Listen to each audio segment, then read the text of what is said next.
भूमंडल की रेखाएं यानी network of latitude and longitude. पृथ्वी के उत्तरी शिरा बिंदु को उत्तरी ध्रुव यानी नॉर्थ पोल तथा दक्षिणी शिरा बिंदु को दक्षिणी ध्रुव यानी साउथ पोल कहते हैं। उत्तरी ध्रुव तथा दक्षिणी ध्रुव को आधारभूत संदर्भ बिंदु कहते हैं। इन्हीं आधारभूत संदर्भ बिंदुओं के बीच भूमंडल यानी ग्लोब पर दो प्रकार की रेखाएं परिकल्पित की गई हैं। इनमें से एक पश्चिम से पूरब की ओर तथा दूसरी उत्तर से दक्षिण की ओर। पश्चिम से पूरब की ओर खींची गई परिकल्पित रेखा को अक्षांश यानी लैटिट्यूड तथा उत्तर से दक्षिण की ओर खींची गई परिकल्पित रेखा को देशांतर यानी लॉन्गिट्यूड कहते हैं। स्मरणीय रहे कि ये जो रेखाएं आप देख रहे हैं ये वास्तव में नहीं हैं, केवल इनकी परिकल्पना की गई है अर्थात माना गया है। लॉन्गिट्यूड एवं लैटिट्यूड का उपयोग कर हम किसी भी स्थान की एग्जैक्ट लोकेशन फाइंड कर सकते हैं।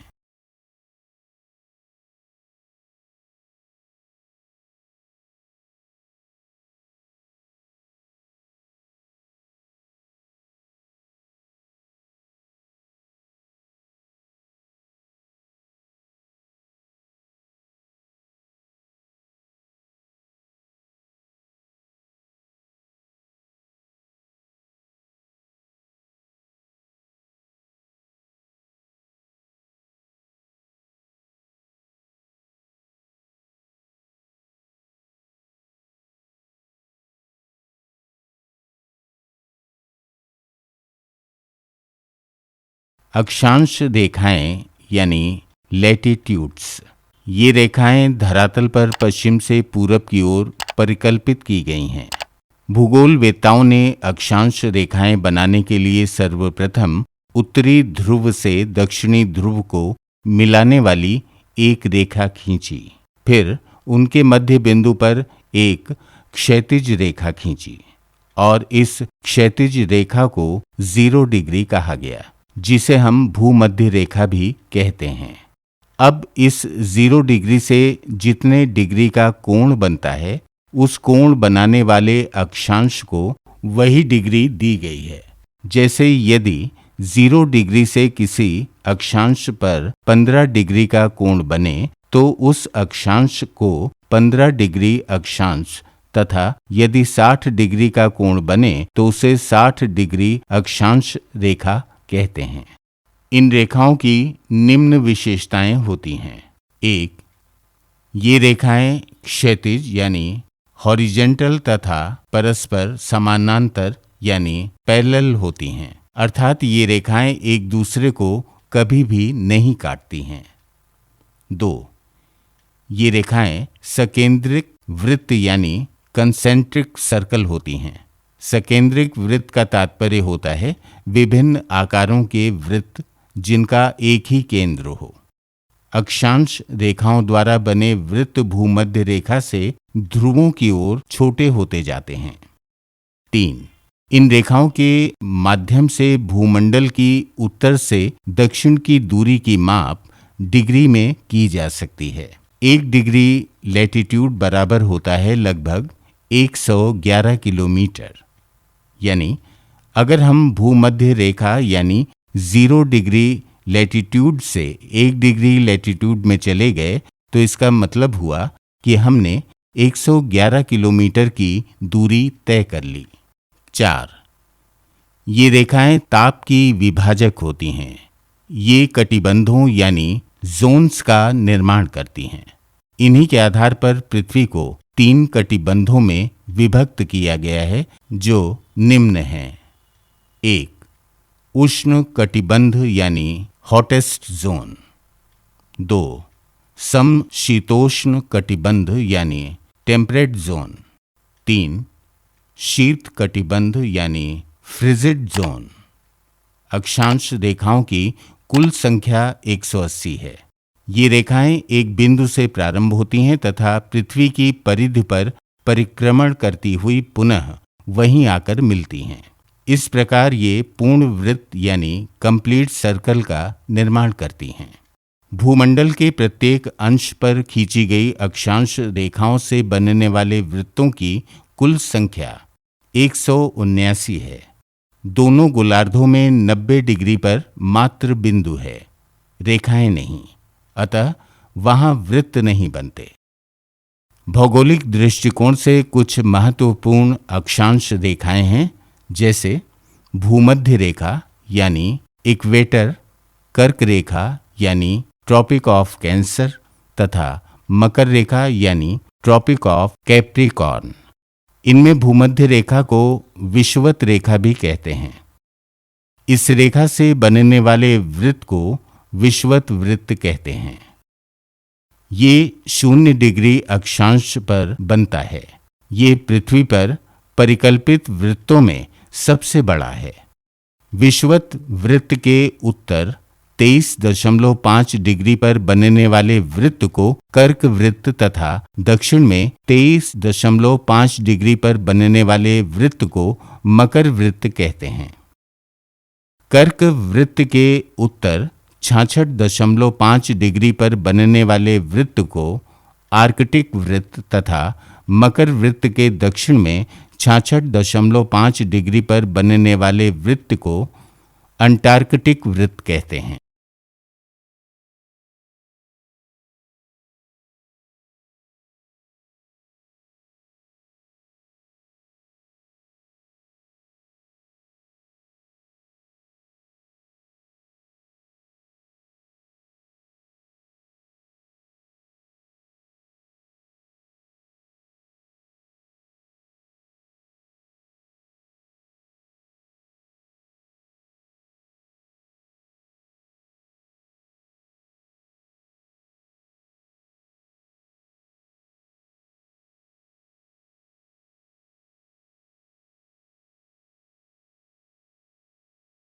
भूमध्य रेखा यानी इक्वेटर पृथ्वी के मध्य पश्चिम से पूरब की ओर परिकल्पित की गई रेखा को 0 अंश यानी 0 डिग्री अक्षांश रेखा कहते हैं। ये पृथ्वी को 2 बराबर भागों में विभक्त करती है। इस रेखा से उत्तर का भाग उत्तरी गोलार्ध यानी नॉर्थ हेमिस्फीयर तथा दक्षिण का भाग दक्षिणी गोलार्ध यानी साउथ हेमिस्फीयर कहलाता है। पृथ्वी के बीचों बीच खींचे जाने के कारण इसे भूमध्य यानी भूमि के मध्य की रेखा कहते हैं। इस पर वर्ष भर दिन रात बराबर होते हैं, इसलिए इसे विषुवत रेखा भी कहते हैं। विषुव का अर्थ होता है सम, दिवा, रात्रि। भूमध्य रेखा पर वर्ष भर सूर्य की किरणें लंबवत चमकती हैं, इसलिए यहाँ वर्ष भर 12 घंटे का दिन और 12 घंटे की रात होती है। कर्क रेखा यानी ट्रॉपिक ऑफ कैंसर, ये रेखा उत्तरी गोलार्ध में भूमध्य रेखा के समानांतर 23.5 डिग्री पर परिकल्पित की गई है। 21 जून को सूर्य इस रेखा पर ठीक लंबवत चमकता है, इसलिए इस तिथि को उत्तरी गोलार्ध में सबसे बड़ा दिन और सबसे छोटी रात्रि होती है, जबकि इसके विपरीत गोलार्ध में विपरीत स्थिति अर्थात सबसे छोटा दिन और सबसे बड़ी रात्रि होती है। कभी कभी 21 जून को नॉर्वे में अर्धरात्रि के समय सूर्य दिखाई देता है, जिसके कारण नॉर्वे को अर्धरात्रि के सूर्य का देश यानी द लैंड ऑफ मिडनाइट सन कहते हैं। मकर रेखा यानी ट्रॉपिक ऑफ कैप्रिकॉर्न, ये रेखा दक्षिणी गोलार्ध में भूमध्य रेखा के समानांतर 23.5 डिग्री पर परिकल्पित की गई है। सूर्य 22 दिसंबर को इस रेखा के ठीक ऊपर चमकता है, इसलिए इस तिथि को दक्षिणी गोलार्ध में सबसे बड़ा दिन तथा सबसे छोटी रात्रि होती है, जबकि इसके विपरीत गोलार्ध यानी उत्तरी गोलार्ध में विपरीत स्थिति यानी सबसे छोटा दिन एवं सबसे बड़ी रात्रि होगी। यहाँ पर उल्लेखनीय है कि 25 दिसंबर को मनाया जाने वाला क्रिसमस पर्व भारत में जाड़े के मौसम में पड़ता है, लेकिन जिन देशों से मकर रेखा गुजरती है जैसे ऑस्ट्रेलिया, वहां दिसंबर में सूर्य लंबवत होता है। अतः वहां पर 25 दिसंबर को मनाया जाने वाला क्रिसमस का पर्व गर्मी में पड़ता है।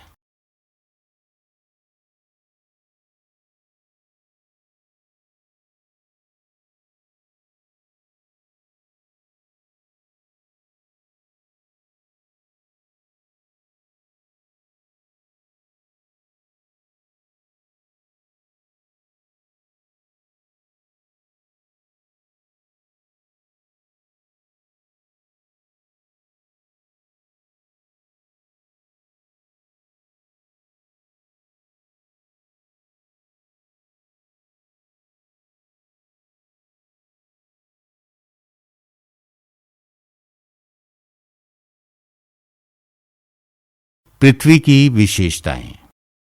1. पृथ्वी लघुवक्ष गोलाभ के आकार की है, जिससे सूर्य का प्रकाश ध्रुवों में सीधे नहीं पड़ पाता। 2. ये अपने अक्ष पर 23.5 डिग्री झुकी हुई यानी टिल्टेड है, जिससे सूर्य एक समय में एक ही गोलार्ध में लंबवत होता है। परिणामतः पृथ्वी पर ऋतुएं होती हैं। 3.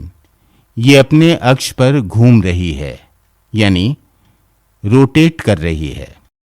परिणामतः पृथ्वी पर दिन और रात होते हैं। 4. ये सूर्य के चारों तरफ अंडाकार पथ यानी इलिप्टिकल पाथ में घूम रही है यानी रिवॉल्व कर रही है, जिससे कभी पृथ्वी सूर्य से ज्यादा दूर होगी तो कभी ज्यादा पास होगी। इन विशेषताओं के कारण पृथ्वी में विभिन्न प्रकार की स्थितियां बनती हैं।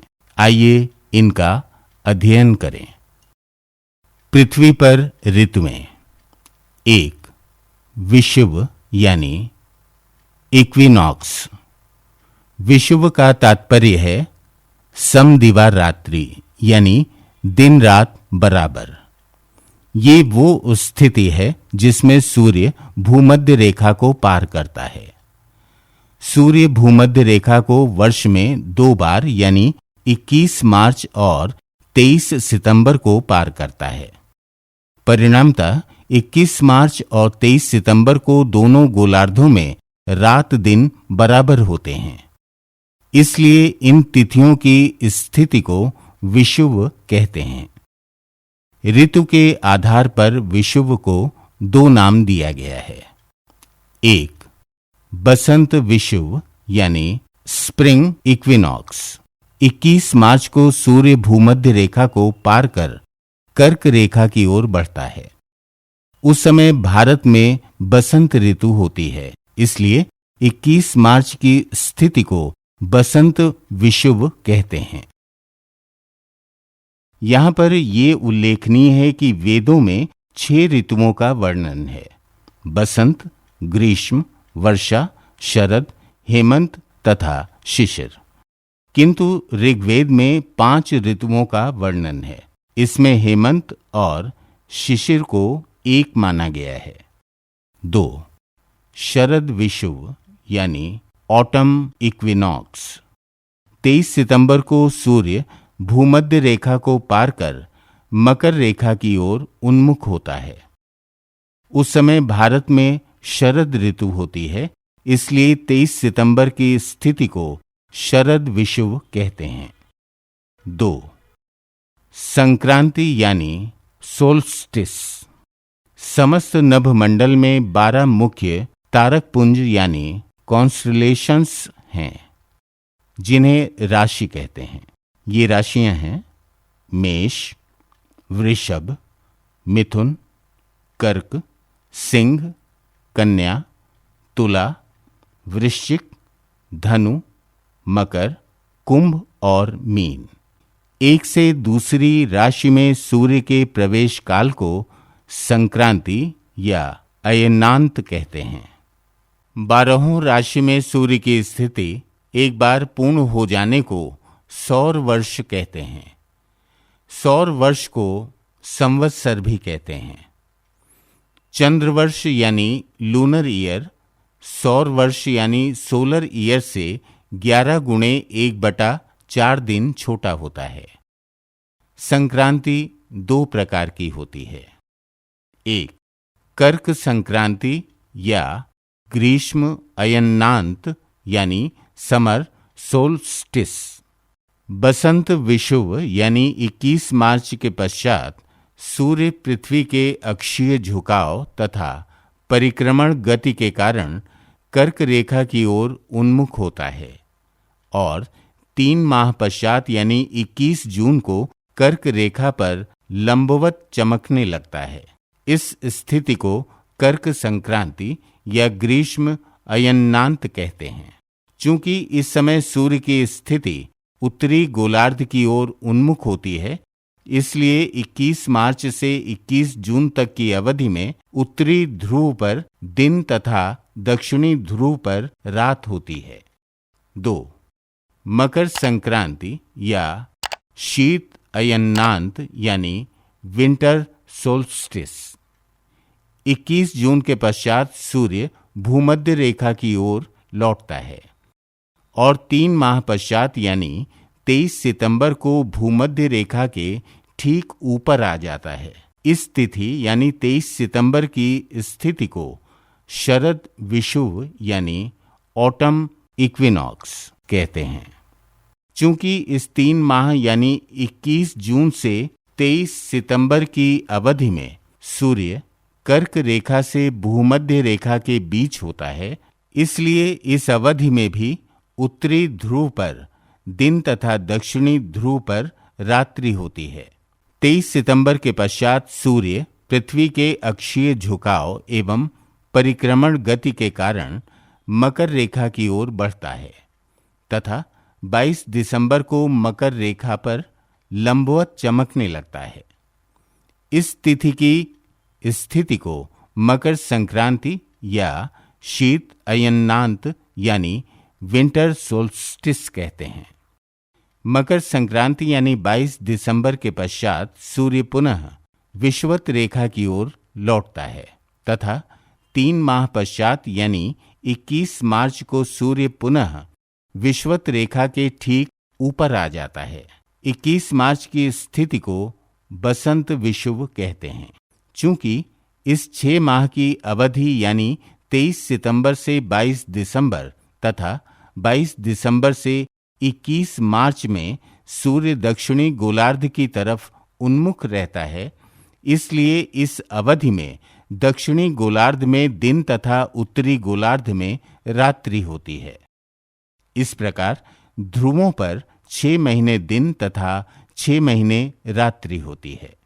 जब उत्तरी गोलार्ध में दिन होगा तब दक्षिणी गोलार्ध में रात्रि तथा जब दक्षिणी गोलार्ध में दिन होगा तब उत्तरी गोलार्ध में रात्रि होगी।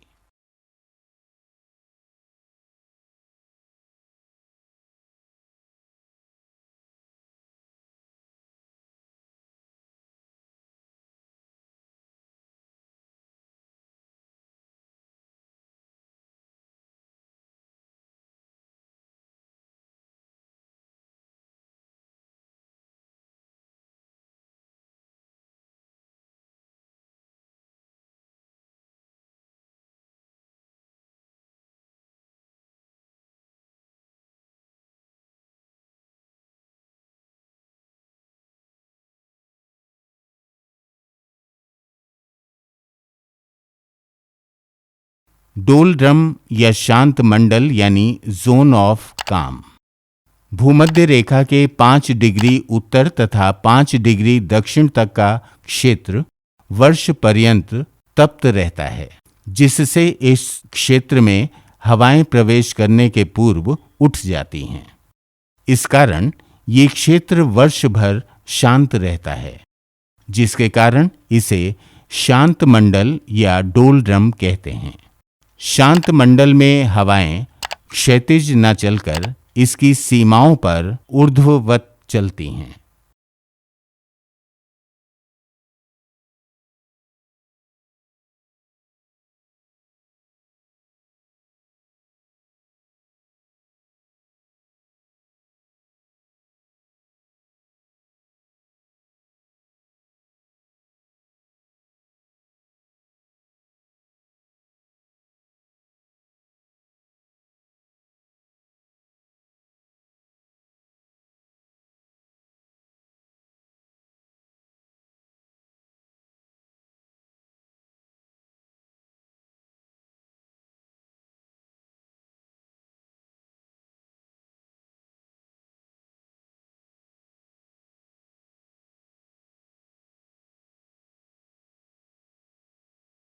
कटिबंध यानी जोन। प्रश्न ये है कि कटिबंध कैसे बने।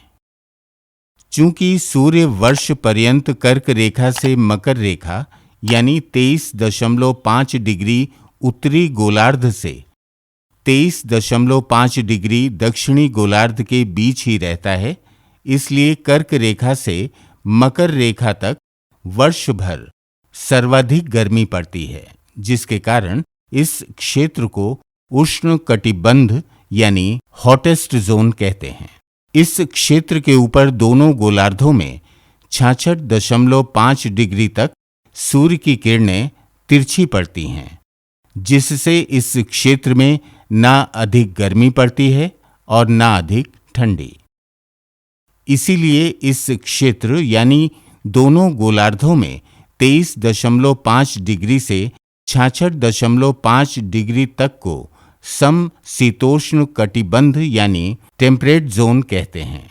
इस क्षेत्र के ऊपर दोनों गोलार्धों में 90 डिग्री यानी ध्रुवों तक सूर्य की किरणें या तो नहीं पहुंचती या तो काफी तिरछी पड़ती हैं। इसलिए इस क्षेत्र में बर्फ की मोटी परत जमी हुई है या जल प्लावित है। जल प्लावित एवं हिमाच्छादित होने के कारण यहाँ वर्ष भर शीत ऋतु रहती है, जिसके कारण इसे शीत कटिबंध यानी फ्रिजिड जोन कहते हैं। इसी को हम दूसरे प्रकार से समझने का प्रयास करते हैं।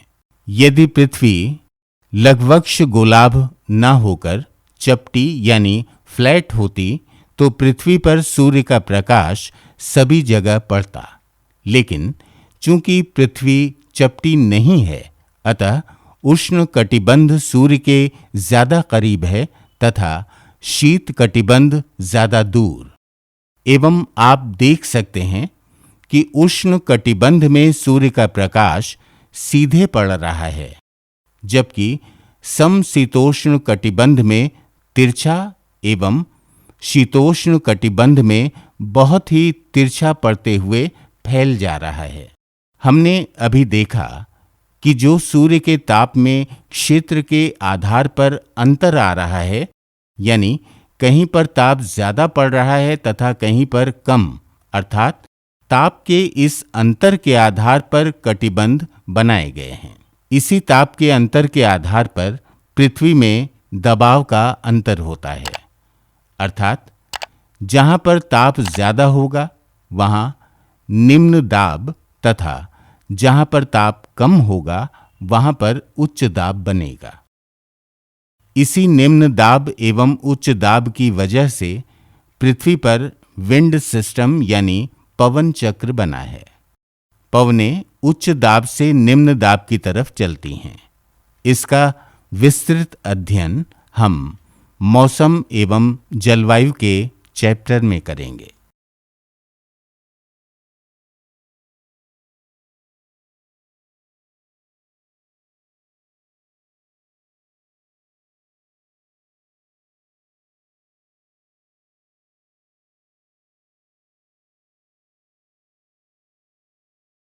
देशांतर रेखाएं यानी लॉन्गिट्यूड्स ऐसी रेखाएं जो भूमंडल पर उत्तर से दक्षिण परिकल्पित की गई हैं तथा उत्तरी एवं दक्षिणी ध्रुवों को जोड़ती हैं, देशांतर रेखाएं कहलाती हैं। इन रेखाओं की कुछ विशेषताएं होती हैं जो निम्न हैं। 1. ये सभी रेखाएं ध्रुवों पर एक ही बिंदु पर मिलती हैं। 2. ये रेखाएं अक्षांश रेखाओं पर लंब होती हैं, अर्थात 90 डिग्री का कोण बनाती हैं। 3. ये समय की विभाजक होती हैं। 4. ये रेखाएं एक मंडल पर अर्धवृत्त का निर्माण करती हैं एवं परस्पर सामने की दो रेखाएं मिलकर पूर्ण वृत्त का निर्माण करती हैं। देशांतर रेखाओं से बनने वाले प्रत्येक वृत्त परस्पर बराबर होते हैं। पृथ्वी के बीचों बीच उत्तर से दक्षिण परिकल्पित की गई रेखा को 0 डिग्री यानी 0 डिग्री देशांतर रेखा कहते हैं। दुनिया का मानक समय यानी स्टैंडर्ड टाइम इसी रेखा पर ग्रीनविच से निर्धारित होता है। इसीलिए इसे प्रधान मध्याह्न देशांतर रेखा यानी प्राइम मेरिडियन भी कहते हैं। लंदन का एक उपनगर ग्रीनविच इस रेखा पर स्थित है, इसलिए इसे ग्रीनविच रेखा भी कहते हैं। ग्रीनविच के समय को जीएमटी यानी ग्रीनविच मेरिडियन टाइम कहते हैं।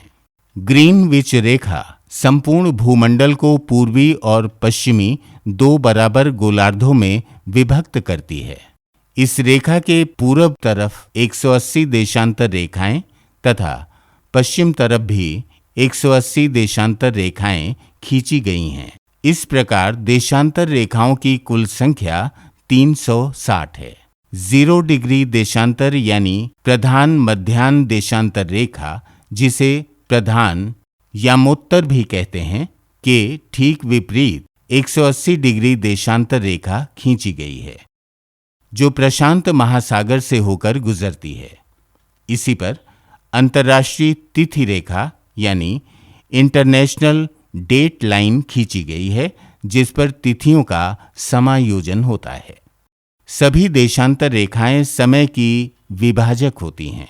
भूमध्य रेखा के प्रत्येक अंश पर एक देशांतर रेखा परिकल्पित की गई है और दो समीपतम देशांतर रेखाओं के बीच का समय 4 मिनट के बराबर होता है, अर्थात 1 डिग्री बराबर 4 मिनट। और इस प्रकार 15 डिग्री बराबर 60 मिनट यानी 1 घंटा। 0 डिग्री यानी प्राइम मेरिडियन से पूरब की तरफ इसी दर से यानी 1 डिग्री बराबर 4 मिनट से टाइम बढ़ता है तथा पश्चिम की तरफ इसी दर से टाइम घटता है। चूंकि समग्र भूमंडल 360 डिग्री में विभक्त है तथा 15 डिग्री में 1 घंटा होता है, इस प्रकार 360 डिग्री में 24 घंटे होंगे।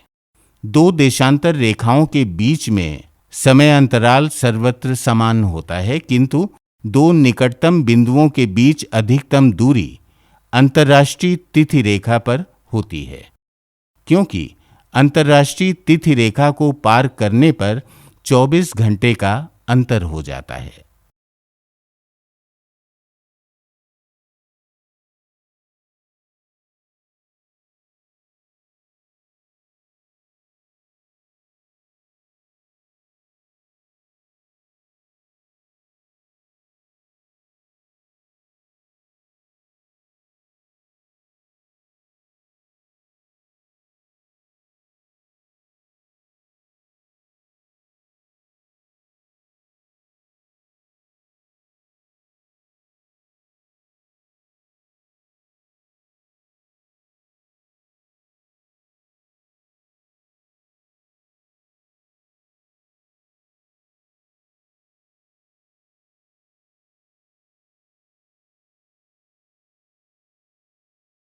भारत की स्थिति। भूमंडल में भारत उत्तर पूर्वी गोलार्ध में अवस्थित है। इसका अक्षांशीय विस्तार 8 डिग्री 4 मिनट से 37 डिग्री 6 मिनट उत्तरी अक्षांश तथा देशांतरीय विस्तार 68 डिग्री 7 मिनट से 97 डिग्री 25 मिनट पूर्वी देशांतर तक है। भारत की मुख्य भूमि का पूरब से पश्चिम विस्तार 2933 किलोमीटर तथा उत्तर से दक्षिण विस्तार 3214 किलोमीटर है। भारत का दूरस्थ बिंदु इंदिरा पॉइंट है, जो कि 6 डिग्री 45 मिनट उत्तरी अक्षांश पर ग्रेट निकोबार में है, जबकि भारत की मुख्य भूमि के दक्षिणी छोर का बिंदु 8 डिग्री 4 मिनट उत्तरी अक्षांश पर तमिलनाडु में कुमारी अंतरीप है। भूमंडल के समय निर्धारण के लिए 0 डिग्री देशांतर को भूमंडल की मानक समय रेखा माना गया। फिर सभी देशों को कहा गया कि वो अपने देश के समय निर्धारण के लिए एक मानक देशांतर रेखा निर्धारित करें।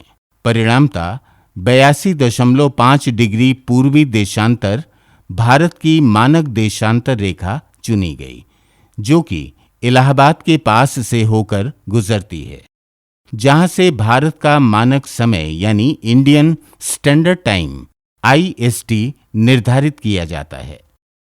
भारत का मानक समय ग्रीनविच मेरिडियन टाइम से 5 घंटा 30 मिनट आगे है। आइए जानें कैसे। चूंकि ग्रीनविच मेरिडियन टाइम यानी GMT 0 डिग्री पर है और भारत का स्टैंडर्ड टाइम 82.5 डिग्री पर निर्धारित किया गया है। हम जानते हैं कि 1 डिग्री बराबर 4 मिनट होता है, इसलिए दोनों के बीच की दूरी समय में अंतर 82.5 गुणे 4 मिनट बराबर 330 मिनट यानी 5 घंटा 30 मिनट है। चूंकि 82.5 डिग्री पूर्वी देशांतर रेखा ग्रीनविच रेखा के पूरब तरफ है और पूरब की तरफ समय बढ़ता है, इसलिए यदि ग्रीनविच पर दिन के 12 बजे होंगे तो 82.5 डिग्री पूर्वी देशांतर पर अर्थात भारत में 12 में 5.5 घंटा जोड़ देंगे तो सायं के 5:30 बजे होंगे। इसे और स्पष्ट तरीके से समझते हैं। हम जानते हैं कि 1 डिग्री देशांतर पूरब की तरफ बढ़ने पर 4 मिनट टाइम बढ़ जाता है। इसी प्रकार 15 डिग्री पर 1 घंटा बढ़ता है। अब चूंकि भारत का टाइम 82.5 डिग्री पर निर्धारित है, अतः 15 गुणे 5 बराबर 75 होता है, मतलब 75 डिग्री में 5 घंटा।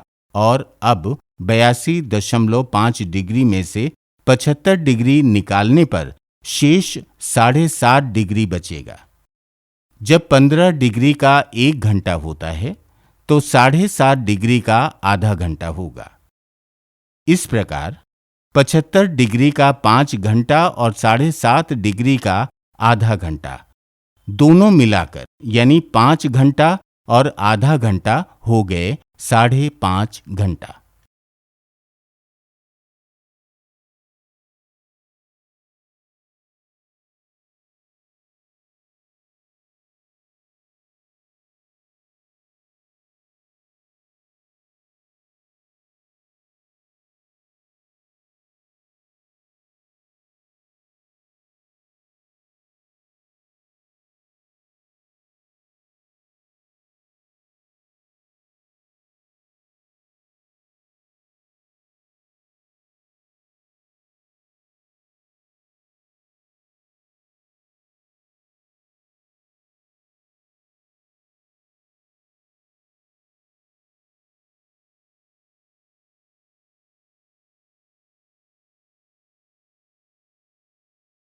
चूंकि समय निकालने के लिए प्रतियोगी परीक्षाओं में प्रायः प्रश्न आया करते हैं, इसलिए आइए इनके विभिन्न प्रकारों का अध्ययन करें। टाइप 1। यदि भारत में मध्याह्न का समय होगा तो 120 डिग्री पूर्वी देशांतर पर स्थानीय समय क्या होगा? चूंकि भारत का समय 82.5 डिग्री पूर्वी देशांतर पर निर्धारित है, 82.5 डिग्री पूर्वी देशांतर से 120 डिग्री पूर्वी देशांतर के बीच 37.5 डिग्री का अंतर है। चूंकि 15 डिग्री बराबर 1 घंटा, 30 डिग्री बराबर 2 घंटा तथा 7.5 डिग्री बराबर आधा घंटा, इस प्रकार 37.5 डिग्री बराबर 2.5 घंटा। अतः 120 डिग्री पूर्वी देशांतर के लिए भारत में बज रहे दोपहर के 12 में 2.5 जोड़ देंगे तो 2.5 बजा होगा। यहाँ पर हमने मिनट के बजाय घंटे से कैलकुलेशन करके आपको फास्ट कैलकुलेशन सिखाने का प्रयास कर रहे हैं। आप चाहें तो पहले मिनट निकाल लें, फिर मिनट को घंटे में कन्वर्ट कर दें। जैसे दोनों के बीच 37.5 डिग्री का अंतर आ रहा है। अब जैसा कि हम जानते हैं कि 1 डिग्री बराबर 4 मिनट, तो 37.5 डिग्री गुणे 4 बराबर 150 मिनट। फिर 60 मिनट बराबर 1 घंटा, तो 150 मिनट बराबर 2.5 घंटा। दोनों प्रकार से हल करने पर 2.5 घंटा ही आ रहा है। टाइप 2, भारत से अंतर्राष्ट्रीय तिथि रेखा यानी इंटरनेशनल डेट लाइन के बीच की दूरी 97.5 डिग्री है। चूंकि 97.5 डिग्री गुणे 4 मिनट बराबर 6.5 घंटा, इसलिए जिस समय भारत में सायं के 5 बजे होंगे, उस समय अंतर्राष्ट्रीय तिथि रेखा यानी 180 डिग्री पर रात्रि के 11:30 बजे होंगे। अर्थात भारत में 5 बजे हैं और भारत से यानी 82.5 डिग्री से इंटरनेशनल डेट लाइन यानी 180 डिग्री का अंतर, अर्थात 180 डिग्री माइनस 82.5 डिग्री बराबर 97.5 डिग्री का है। इस प्रकार 97.5 डिग्री का तात्पर्य होता है जब 15 डिग्री बराबर 1 घंटा, इस प्रकार 15 छक्का 90 तथा 7.5 डिग्री का आधा घंटा, इस प्रकार 6 घंटा और आधा घंटा मिलाकर 6.5 घंटा हो गया। चूंकि भारत में सायं के 5 बजे हैं और इसमें 6.5 घंटा जोड़ देंगे तो रात्रि का 11:30 बज जाएगा। अंतर्राष्ट्रीय तिथि रेखा से 12 घंटे यानी 180 डिग्री की दूरी पर ग्रीनविच रेखा की स्थिति है। अर्थात यदि कोई व्यक्ति या जहाज भारत से पूरब की ओर चलकर 18.5 घंटे की दूरी पर रुके, तो वहां पर उसे ग्रीनविच रेखा यानी 0 डिग्री देशांतर रेखा मिलेगी। आइए इसको स्पष्ट रूप से समझने का प्रयास करते हैं। देखिए, कोई जहाज भारत से यानी 82.5 डिग्री मानक समय से पूर्वी देशांतर की तरफ चलता है तो 180 डिग्री पर स्थित अंतर्राष्ट्रीय तिथि रेखा तक पहुंचने में उससे 97.5 डिग्री यानी 6.5 घंटे का समय एवं 180 डिग्री के बाद 0 डिग्री तक अर्थात उस तरफ कुल 180 डिग्री में लगा समय 12 घंटा। इस प्रकार दोनों को मिलाएंगे यानी 97.5 डिग्री का 6.5 घंटा एवं 180 डिग्री का 12 घंटा, इस प्रकार कुल 18.5 घंटा हुआ। टाइप 3, यदि भारतीय मानक समय के अनुसार पूर्वाह्न के 10 बजे हैं तो 92 डिग्री पूर्वी देशांतर पर शिलांग का स्थानीय समय क्या होगा? चूंकि भारतीय मानक समय 82.5 डिग्री देशांतर पर निर्धारित किया गया है। प्रश्न में कहा गया है कि 82.5 डिग्री के अनुसार 10 बजा है। अब हम 92 डिग्री में से 82.5 डिग्री को घटाएंगे तो 9.5 डिग्री का अंतर आएगा। चूंकि 1 डिग्री बराबर होता है 4 मिनट, तो 9.5 डिग्री गुणे 4 बराबर होगा 38 मिनट। चूंकि 92 डिग्री पूर्वी देशांतर में है, इसलिए समय में 38 मिनट जुड़ जाएगा। अतः शिलांग का स्थानीय समय होगा 10:38। टाइप 4, यदि भारतीय समय के अनुसार अरुणाचल के तिरप में सूर्योदय 5 बजे प्रातः होता है तो गुजरात के कांडला में सूर्योदय किस समय पर होगा? हम जानते हैं कि भारत का पश्चिमी छोर 68 डिग्री पर गुजरात में है तथा पूर्वी छोर 97 डिग्री पर अरुणाचल प्रदेश में है। इनके बीच का अंतर यानी 97 डिग्री में 68 डिग्री घटाने पर 29 डिग्री का आएगा। चूंकि 1 डिग्री बराबर 4 मिनट के, अतः 29 गुणे 4 बराबर 116 मिनट के, अर्थात लगभग 2 घंटा। चूंकि 180 डिग्री पर उपस्थित अंतर्राष्ट्रीय तिथि रेखा से पूर्वी गोलार्ध में टोंगा से दिन की शुरुआत मानी जाती है और इस टोंगा के बाद अरुणाचल प्रदेश है तथा अरुणाचल के बाद में गुजरात है। अतः जब अरुणाचल में सूर्योदय 5 बजे हो रहा है और गुजरात में सूर्य की किरण अरुणाचल के बाद पहुंचेगी, चूंकि अरुणाचल एवं गुजरात में स्थानीय समय का अंतर लगभग 2 घंटे का है, अतः गुजरात में 2 घंटे बाद सूर्योदय होगा, अर्थात वहां 7 बजे सूर्योदय होगा। टाइप 5, यदि GMT पर पूर्वाह्न के 11 बजे हैं तो 90 डिग्री पश्चिम देशांतर पर स्थानीय समय कितना बजा होगा? GMT यानी ग्रीनविच मेरिडियन टाइम अर्थात 0 डिग्री। चूंकि 0 से 90 डिग्री का अंतर है, 90 में 0 घटाने पर आएगा 90 डिग्री। 1 डिग्री बराबर 4 मिनट के, अतः 90 डिग्री बराबर 90 गुणे 4 यानी 360 मिनट अर्थात 6 घंटा।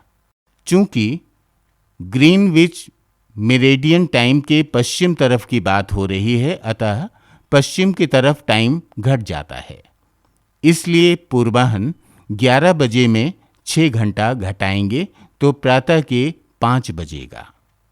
अतः जब GMT पर पूर्वाह्न के 11 बजे होंगे, उस समय 90 डिग्री पश्चिमी देशांतर पर प्रातः के 5 बजे होंगे।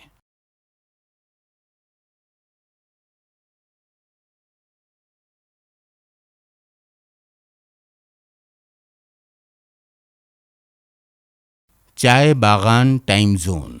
अंग्रेजों के समय में भारत में 2 टाइम जोन थे, एक इंडियन स्टैंडर्ड टाइम एवं दूसरा चाय बागान टाइम जोन। आइए समझने का प्रयास करते हैं कि अंग्रेजों को 2 टाइम जोन बनाने की आवश्यकता क्यों थी।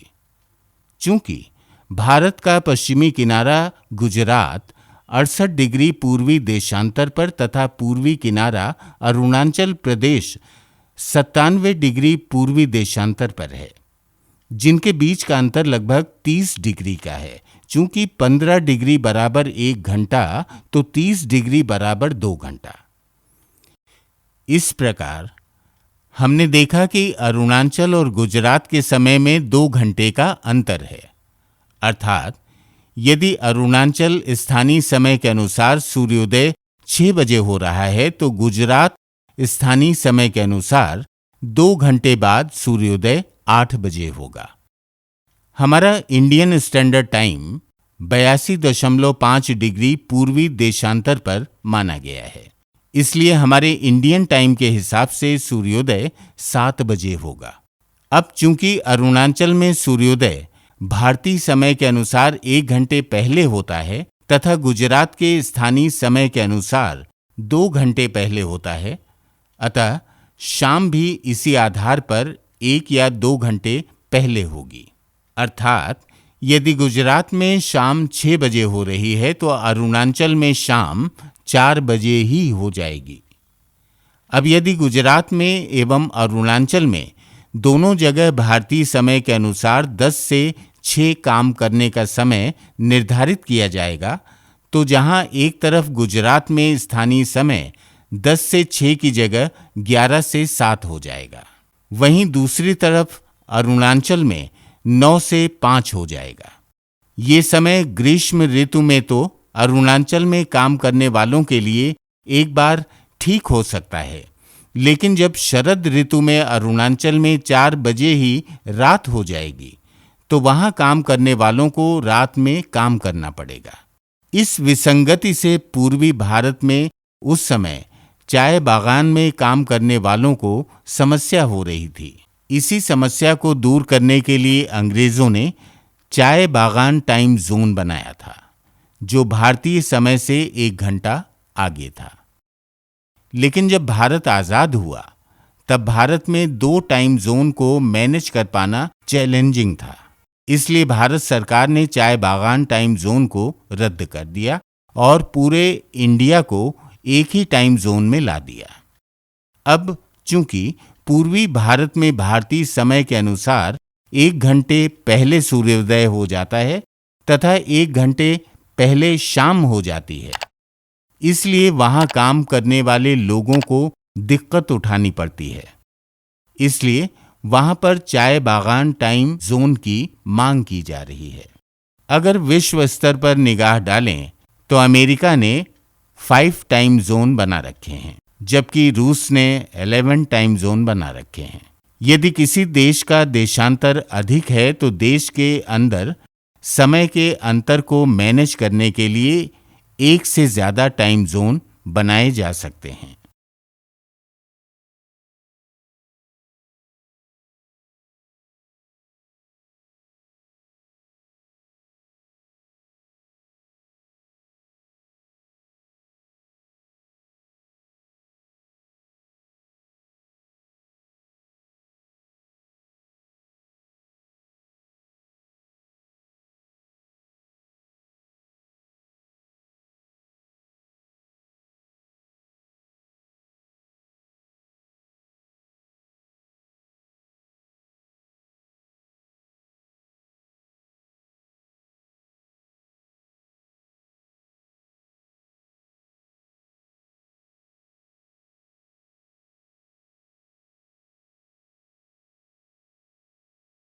अंतर्राष्ट्रीय तिथि रेखा यानी इंटरनेशनल डेट लाइन, ये एक काल्पनिक रेखा है जो कि प्रशांत महासागर के बीचों बीच 180 डिग्री देशांतर पर उत्तर से दक्षिण खींची गई है। इस रेखा का निर्धारण 1884 में वॉशिंगटन में हुई एक भूगोल वेत्ताओं की कॉन्फ्रेंस में किया गया था। इस रेखा के निर्धारण का श्रेय प्रोफेसर डेविडसन को दिया जाता है। इस रेखा के पूर्व पश्चिम स्थित 2 निकटतम बिंदुओं के बीच समयांतराल सर्वाधिक 24 घंटा का होता है। इस रेखा पर तिथि का परिवर्तन किया जाता है। पश्चिमी गोलार्ध से पूर्वी गोलार्ध में प्रवेश करते समय यदि कोई जहाज इस रेखा को पार करता है तो वो अपनी लॉग बुक में एक तिथि की वृद्धि कर लेगा, और यदि पूर्वी गोलार्ध से पश्चिमी गोलार्ध में प्रवेश करते समय इस रेखा को पार करता है तो वो लॉग बुक में अंकित तिथि में एक तिथि की घटोत्तरी कर लेगा ताकि तिथि की विषमता दूर हो जाए। अर्थात इस रेखा का निर्धारण दोनों गोलार्धों के बीच व्याप्त तिथि की विषमता को दूर करने के लिए किया गया है। ये रेखा बेरिंग जलडमरू मध्य से होकर गुजरती है। बेरिंग जलडमरू मध्य उत्तरी एशिया को उत्तरी अमेरिका के अलास्का से पृथक करता है तथा आर्कटिक एवं प्रशांत महासागर को जोड़ता है। ये रेखा दक्षिणी गोलार्ध में न्यूजीलैंड और फिजी के पास तथा उत्तरी गोलार्ध में एल्यूशियन द्वीप तथा साइबेरिया के पास पूरब या पश्चिम की ओर मोड़ी गई है। अर्थात ये सीधी रेखा होती तो उपर्युक्त स्थानों या देशों में एक ही स्थान पर पूरब पश्चिम भिन्न भिन्न तिथि होती, जो कि अव्यवहारिक होता। चूंकि 180 डिग्री देशांतर विभिन्न देशों के बीच से गुजरता है, यदि इसी 180 डिग्री देशांतर को पूरी तरह से अंतर्राष्ट्रीय तिथि रेखा माना जाता, इसको कहीं भी मोड़ा न जाता, तो उन देशों में जहां ये अंदर से गुजर रही है वहां पर 2-2 तिथियां हो जाती, जिसको उन देशों द्वारा मैनेज करना बहुत ही चैलेंजिंग होता। इसलिए अंतर्राष्ट्रीय तिथि रेखा को केवल समुद्र से गुजारा गया है। पृथ्वी पश्चिम से पूरब की तरफ एंटी क्लॉकवाइज घूमती है। पृथ्वी पर दिन की शुरुआत अंतर्राष्ट्रीय तिथि रेखा से मानी जाती है। अंतर्राष्ट्रीय तिथि रेखा के पास पूर्वी गोलार्ध में स्थित प्रथम देश टोंगा है, जहां से नया दिन प्रारंभ होता है। अब चूंकि पृथ्वी लघुवक्ष गोलाभ है, अतः पृथ्वी को अपने अक्ष यानी एक्सिस पर एक पूरा चक्कर लगाने के लिए 360 डिग्री घूमना पड़ेगा, तभी एक दिन पूरा होगा। अतः एक दिन या 360 डिग्री बराबर 24 घंटा। इसको अगर हम और आगे ले जाएं तो एक घंटा बराबर 360 बटा 24 अर्थात 15 डिग्री, यानी 15 डिग्री बराबर एक घंटा। इसको अगर और भी आगे ले जाएं तो एक डिग्री बराबर एक घंटा यानी 60 मिनट बटा 15 डिग्री अर्थात 4 मिनट। अतः हमें प्राप्त हुआ 1 डिग्री बराबर 4 मिनट।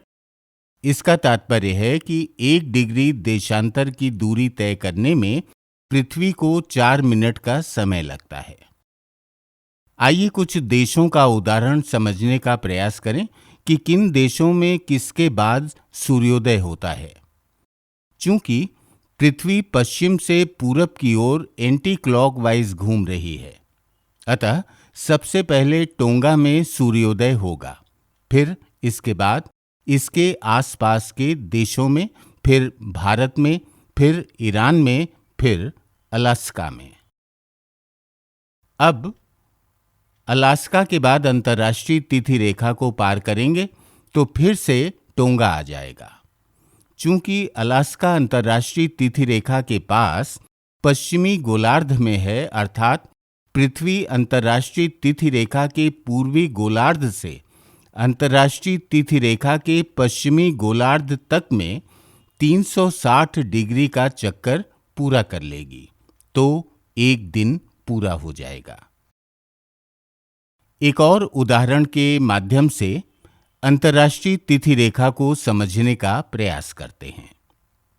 देखिए, अंतर्राष्ट्रीय तिथि रेखा के पास पूर्वी गोलार्ध में रूस है तथा पश्चिमी गोलार्ध में अलास्का है। माना कि अलास्का में 30 दिसंबर है, तो अंतर्राष्ट्रीय तिथि रेखा के पास पूर्वी गोलार्ध रूस में एक दिन ज्यादा यानी 31 दिसंबर होगा और न्यू ईयर पार्टी चल रही होगी। यदि कोई अलास्का का व्यक्ति चाहे तो रूस जाकर ये न्यू ईयर पार्टी सेलिब्रेट कर सकता है, और ठीक एक दिन बाद जब रूस में 1 जनवरी हो जाएगी, तब अलास्का में 31 दिसंबर होगा और वहां न्यू ईयर पार्टी चल रही होगी। ठीक उसी तरह यदि कोई रूस का व्यक्ति चाहे तो अलास्का जाकर न्यू ईयर पार्टी सेलिब्रेट कर सकता है।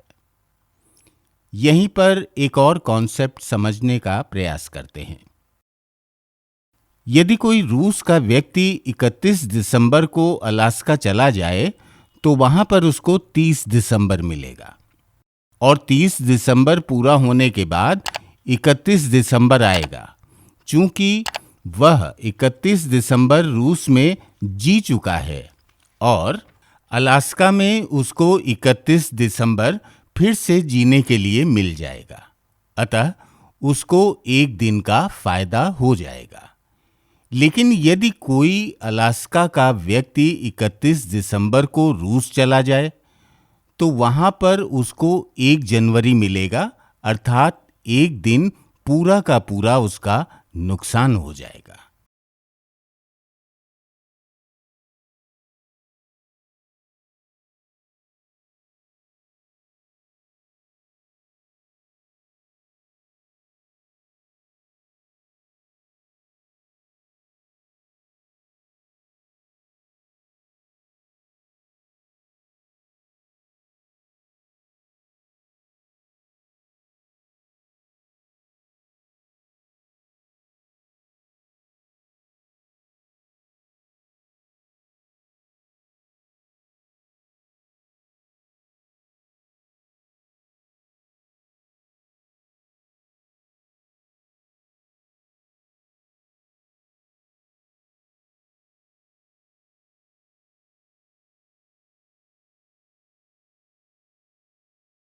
Day light saving. ग्रीष्म ऋतु में दिन बड़ा तथा रात छोटी होती है। जबकि शीत ऋतु में दिन छोटा तथा रात बड़ी होती है। उष्ण कटिबंध में इसका अंतर कम होता है, जिससे ये कम समझ में आता है। जैसे भारत में यदि ग्रीष्म ऋतु में सूर्योदय 5 बजे हो रहा है और शाम 7 बजे हो रही है, तो दिन 14 घंटे का हुआ और रात 10 घंटे की। इसी प्रकार शीत ऋतु में यदि सूर्योदय 7 बजे हो रहा है और शाम 5 बजे हो रही है, तो दिन 10 घंटे का हुआ और रात 14 घंटे की। इस प्रकार हमने देखा कि यहाँ पर रात एवं दिन में 4 घंटे का अंतर आ रहा है। भारत में दिन और रात के समय में अधिकतम 4 घंटे तक का अंतर हो जाता है। लेकिन हम जैसे जैसे ध्रुवों की तरफ बढ़ते जाते हैं, वैसे वैसे ये दिन रात का अंतर भी बढ़ता जाता है। जैसे यूएसए के प्रांत अलास्का में 61 डिग्री पश्चिम में ग्रीष्म ऋतु के जून माह में 19 से 20 घंटे का दिन तथा 4 से 5 घंटे की रात होती है, जबकि शरद ऋतु के दिसंबर में 4 से 5 घंटे का दिन तथा 19 से 20 घंटे की रात होती है। ऐसे देशों में दिन के समय को पूर्णतः उपयोग करने के लिए सरकार समय समय पर ऑफिस टाइम में परिवर्तन करती रहती है, जिससे बिजली का कम उपयोग करना पड़े। इसी को डे लाइट सेविंग कहते हैं। इस प्रकार हमने देखा कि समशीतोष्ण कटिबंध में स्थित अलास्का में दिन एवं रात में बहुत ज्यादा समय का अंतर आ रहा है, और इसी प्रकार जैसे जैसे हम ध्रुवों की तरफ बढ़ते जाएंगे, दिन और रात का अंतर बढ़ता जाएगा तथा ध्रुवों पर ये अंतर 6 महीने का दिन तथा 6 महीने की रात के रूप में हो जाता है।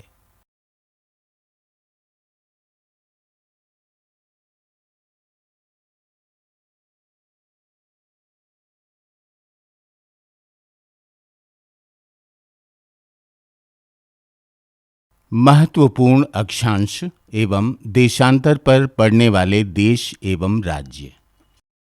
चूंकि प्रतियोगी परीक्षाओं में कर्क रेखा, भूमध्य रेखा, मकर रेखा, ग्रीनविच रेखा, अंतर्राष्ट्रीय तिथि रेखा, भारतीय मानक समय रेखा आदि पर कौन से देश या राज्य अवस्थित हैं, इस प्रकार के प्रश्न पूछे जाते हैं। अतः अब हम इन रेखाओं पर उपस्थित देशों या राज्यों को जानने का प्रयास करेंगे। 1. कर्क रेखा में पड़ने वाले देश। ये रेखा 23.5 डिग्री उत्तरी अक्षांश पर परिकल्पित की गई है। इस रेखा पर क्रमशः मैक्सिको, बहामास, पश्चिमी सहारा, मौरितानिया, माली, अल्जीरिया, लीबिया, मिस्र, सऊदी अरब, संयुक्त अरब अमीरात, ओमान, भारत, बांग्लादेश, म्यांमार, चीन और ताइवान। यहाँ पर ये उल्लेखनीय है कि कर्क रेखा भारत के बीचों बीच से होकर गुजरती है। अतः यहीं पर हम ये देख लें कि कर्क रेखा भारत के कौन कौन से राज्यों से होकर गुजरती है।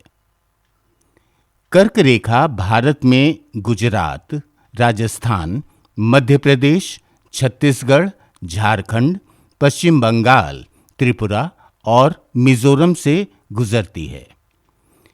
कर्क रेखा के पास पड़ने वाले प्रमुख भारतीय शहर। 1. Ranchi 23 degree 20 minute. 2. Equal 23 degree 43 minute. 3. Bhopal 23 degree 15 minute 35 second. 4. भुज 23 degree 15 minute. 5. Bardhaman 23 degree 14 minute. 6. Gandhinagar 23 degree 13 minute. 7. Agartala 23 degree 50 minute. 8. Ujjain 23 degree 7 minute. 9 Ahmedabad 23 degree 2 minute.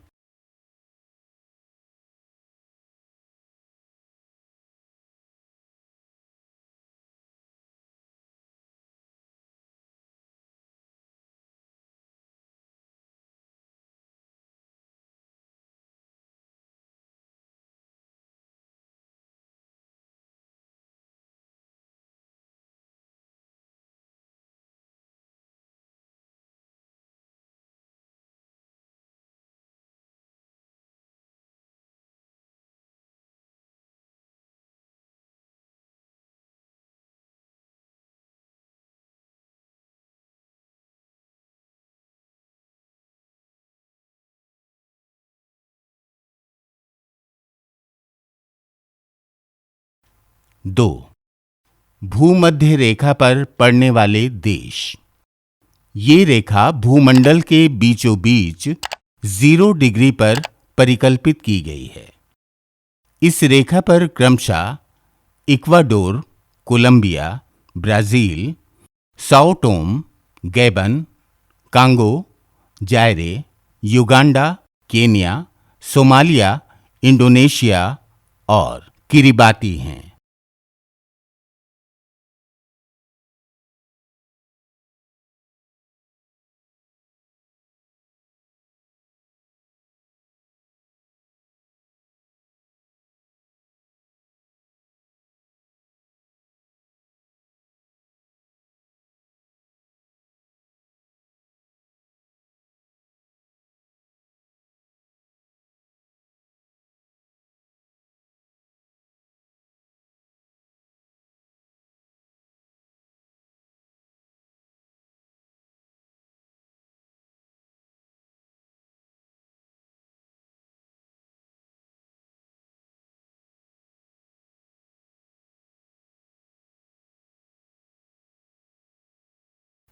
तीन मकर रेखा पर पड़ने वाले देश। ये रेखा 23.5 डिग्री दक्षिणी अक्षांश पर परिकल्पित की गई है। इस रेखा पर क्रमशः Chile, Argentina, Paraguay, Brazil, Namibia, Botswana, दक्षिण अफ्रीका, मोजाम्बिक, मेडागास्कर और ऑस्ट्रेलिया। भूमध्य रेखा के आसपास पड़ने वाले देशों एवं उनके प्रमुख शहरों को भी दूरी के आधार पर तैयार करें, जैसे सिंगापुर, मलेशिया, श्रीलंका, फिलीपाइंस आदि।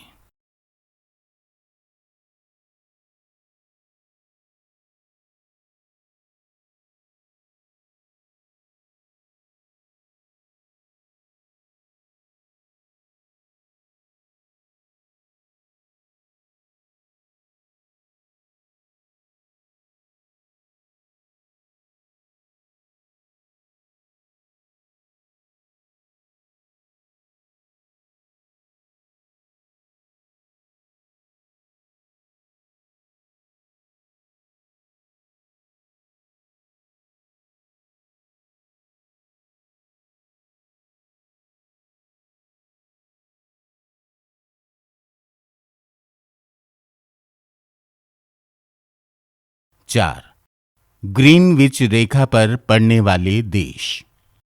पृथ्वी के बीचों बीच उत्तर से दक्षिण परिकल्पित की गई रेखा को 0 डिग्री यानी 0 डिग्री देशांतर रेखा कहते हैं। दुनिया का मानक समय यानी स्टैंडर्ड टाइम इसी रेखा पर ग्रीनविच से निर्धारित होता है। इसलिए इसे प्रधान, मध्याह्न देशांतर रेखा यानी प्राइम मेरिडियन भी कहते हैं। लंदन का एक उपनगर ग्रीनविच इस रेखा पर स्थित है, इसलिए इसे ग्रीनविच रेखा भी कहते हैं। ग्रीनविच के समय को जीएमटी यानी ग्रीनविच मेरिडियन टाइम कहते हैं। ये रेखा क्रमशः United Kingdom, France, Spain, Algeria, Mali, Burkina Faso और घाना से गुजरती है।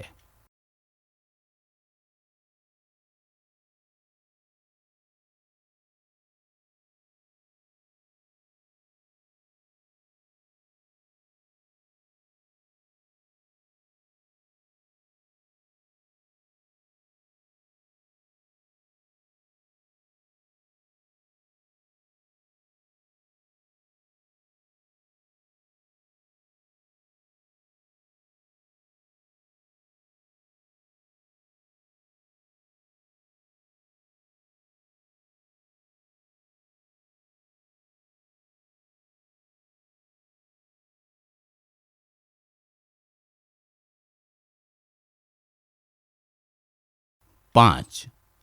अंतर्राष्ट्रीय तिथि रेखा के पास के देश। इस रेखा के पास रूस, Alaska, Aleutian island, Kiribati, Fiji, tonga, New Zealand आदि हैं। स्मरणीय रहे कि टोंगा एक नया देश है जो अंतर्राष्ट्रीय तिथि रेखा के पास पूर्वी गोलार्ध में स्थित प्रथम देश है जहां से नया दिन प्रारंभ होता है। अतः अब टोंगा को उगते सूरज का देश कहा जाता है, ना कि जापान को।